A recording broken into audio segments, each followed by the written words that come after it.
இலங்கை கடற்படை தொடர்ந்து தமிழக மீனவர்களை வஞ்சிக்கிறது, சிறைபிடிக்கிறது.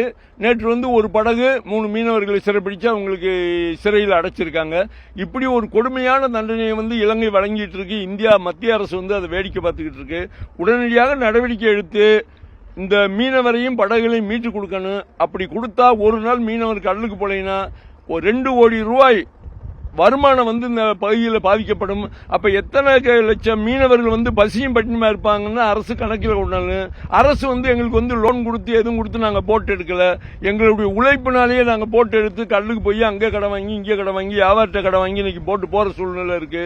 இதனால ஒரு நாளைக்கு 2 கோடி வர்த்தகம் பாதிக்கப்பட்டால் எவ்வளவு இந்த பகுதியில் நஷ்டம் ஏற்படும். பல லட்சக்கணக்கான மீனவ குடும்பங்கள் இன்னைக்கு இன்னும் கொஞ்சம் நாள் போயிட்டா எல்லா படகுமே இலங்கையில் இருக்கக்கூடிய சூழ்நிலை வரும். எல்லா மீனவனுமே இலங்கை சிறையில் இருக்கிற சூழ்நிலை வரும். இன்னைக்கு மீனவனுக்கு அபராதம் விதிக்கிறாங்க. அவன் சிறையில் பிடிபட்டா கூட வெளியே வர முடியாத சூழ்நிலை இலங்கை அரசு ஏற்படுத்தி கொண்டிருக்கிறது.